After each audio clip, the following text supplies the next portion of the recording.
बिस्मिल्लाहिर्रहमानिर्रहीम अस्सलाम वालेकुम। अल्लाह ताला से दुआ है कि अल्लाह ताला आपके रिस्क में कुशादगी करे। आज हम बनाने जा रहे हैं मज़ेदार सी टोकरी लोबिया चना चाट। इतनी मज़े की बनती है, मस्त ट्राई कीजिएगा। और अगर आप मेरे चैनल पर न्यू हैं तो मेरे चैनल को लाइक शेयर सब्सक्राइब करते जाएं, साथ साथ बेल आइकन को भी दबा दिया करें ताकि हर मज़ेदार आने वाली वीडियो आपको मिल सके। इसको बनाने के लिए मैंने 1 कप मैदा ले लिया है, 1 टीस्पून इसमें नमक डाल दिया है और साथ ही साथ में इसमें ना 1 टीस्पून जो है वो ज़ीरा ऐड कर दूँगी। ज़ीरा ऐड करने के बाद मैं इसमें काली मिर्च थोड़ी सी ऐड कर दूँगी, ठीक है। हाफ़ टी स्पून आपने है ना इसमें काली मिर्च ऐड करनी है। इसको ऐड करने के बाद हमने क्या करना है, इसको एक बैटर सा बनाना है। बैटर जो है वो आपका थिक होना चाहिए, लिक्विड बिल्कुल भी नहीं होना चाहिए। कुछ इस फॉर्म में आपको एंड लास्ट में बताऊँगी कि किस तरह आपको पता चलेगा कि आपका बैटर किस फॉर्म में होना चाहिए, ठीक है। थोड़ा थोड़ा पानी डाल के आपने इसका वो मिक्स करते रहना है, इसमें लम्स ना बने, अच्छे फॉर्म में अच्छे तरीके से आपने इसको मिक्स कर लेना है, ठीक है। आपने इस फॉर्म में देखिए कुछ इस तरह से मैं उठा रही हूँ तो साथ उसके साथ ना मिक्सचर आ रहा है, ये इस बात की प्रूफ होता है कि आपका मिक्सचर जो है ना थोड़ा थिक ही है। इसके बाद मैंने इसमें क्या करना है, 2 टेबल स्पून इसमें घी ऐड कर देना है। आपने ऑयल नहीं यूज़ करना, सिर्फ घी आपने यूज़ करना है। इसके बाद इसका मिक्सिंग कर लेना है। कितना स्मूथ था पेस्ट मेरा रेडी हो गया, ठीक है, इस फॉर्म में। अच्छा, एंड में मैं इसको जब उसको आपको लगा के दिखाऊंगी कि आपने किस तरह से टोकरी बनानी है, उस पर भी आपको थोड़ी समझ आएगी कि किस तरह से आपका थिक होना चाहिए। ये मैंने इसके ऊपर इससे टोकरी बनाऊंगी। मेरे पास ना एक नॉन स्टिक सा एक इस तरह टोकरी टाइप का ना, इस नीचे से ऐसे वो गुलाई की फॉर्म में इस तरह का एक वो स्पैचुला है कुछ इस फॉर्म में। मैंने उसके ऊपर मिक्सचर लगाया है, तो अगर उसको उतारूँगी इस तरह, मतलब उसके अंदर से कोई ट्रांसपेरेंसी नज़र नहीं आ रही। मतलब मुझे इस जगह से जहाँ पे मैदा लगा हुआ है उस पर मुझे स्पून का कलर नज़र नहीं आ रहा। इस तरह का आपका मिक्सचर होना चाहिए, ठीक है। अब मैंने क्या किया, ऑयल में इस पर डिप किया उसको, और अच्छे तरीके से ना आपने ये टिश्यू पेपर से साफ़ कर लेना है, ठीक है। अच्छे तरीके से साफ़ करेंगी तो फिर आपने क्या करना है, इसमें ना ये जो मैदे का वाला मिक्सचर है ना, आपने इस पर अच्छे तरीके से ना डिप कर देना है कि आपका ना प्रॉपर तरीके से ना एक टोकरी वाली शेप में आ जाए, ठीक है। आपने जितनी टोकरी बनानी है ना उतनी ही ना उससे आपने ना ऑयल लगा के ना उतना ही, और उतनी ही आपने ना उसमें स्पून ये जो स्पैचुला जो भी आपने लिया हुआ है इसको आपने डिप कर लेना है अच्छे से। आपकी जब वो मटेरियल लग जाएगा तो आपने क्या करना है, कुछ इस फॉर्म में आपने इसको फुल गर्म ऑयल में ना इसको फ्राई कर लेना है। अच्छा, कुछ आपको दिखाने के लिए मैंने ऑयल तो बहुत ज़्यादा ले लिया, लेकिन इस तरह का वो कुछ बर्तन कुछ ऐसा नहीं था कि आपको ना कोई डीप होता था कि वो प्रॉपर ना पूरा का पूरा जो है उसमें डिप हो जाता। तो कुछ इस फॉर्म में होना चाहिए कि आपका पूरा मिक्सचर जो है ना, जिस तरह आपने वो फिलअप किया है तो वो प्रॉपर हर चीज़ उसमें डिप हो जाए। लेकिन फिर भी अल्हम्दुलिल्लाह मेरा मिक्सचर जो है ना वो ऊपर से अगर होता ना पूरा डिप तो इजीली आराम से होता जाना था। तो लेकिन आपको दिखाने के लिए कुछ इस तरह सा भी करना पड़ता है।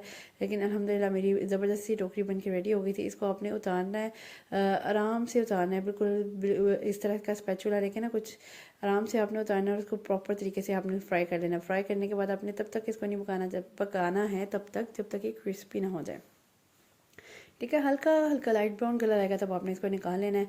और इस तरह से आपने ना इस दूसरा और इस तरह मिक्सचर रेडी कर लेना है। मैं आपको बार बार दिखाने का मकसद ये है कि आप ये ना कि शायद एक ही बनी थी, दूसरी बनी है, ना बनी, तीसरी बनी, इस तरह से आपने बस करना है। ऑयल मेरा पहले ही ग्रीस हुआ था इसके स्पैचुला को, तो मैंने इसको टिश्यू पेपर से अच्छी तरह से साफ़ कर दिया।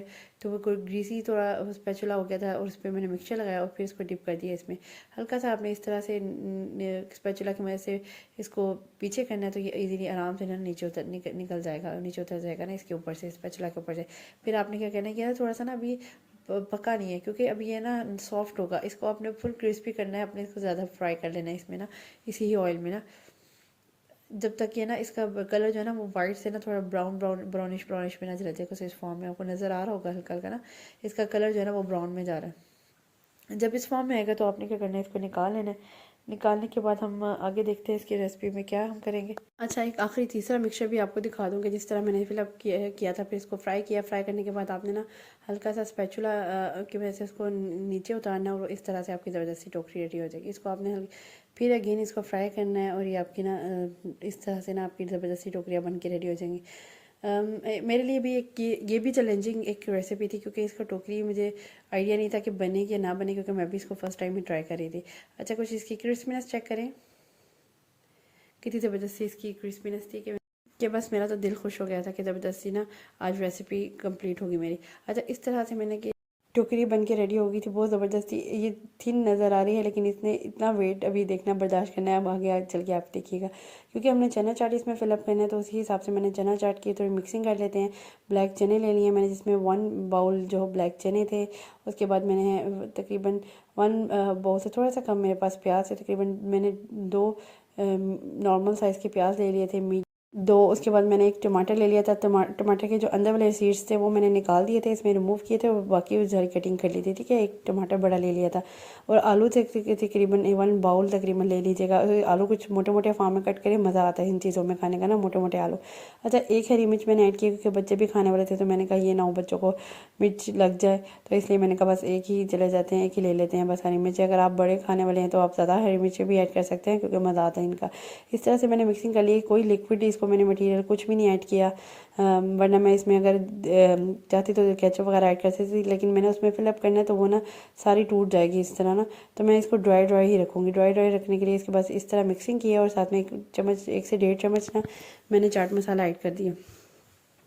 चाट मसाला जो है ना वो तकरीबन 1 से 1.5 से 2 चम्मच आपने ऐड कर देना है।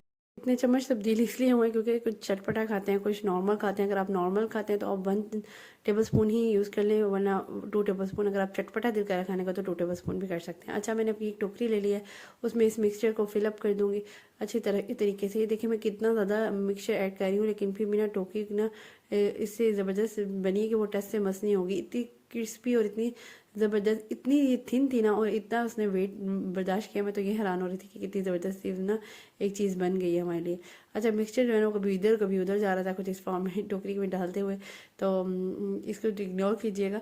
और उसके बाद मैंने क्या किया, इसमें ना बाकी मिक्स चीज़ें ऐड करूँगी, बस ऊपर से हल्की हल्की सी चीज़ें ऐड कर दूँगी, जिसमें केचप मैं ऐड करूँगी।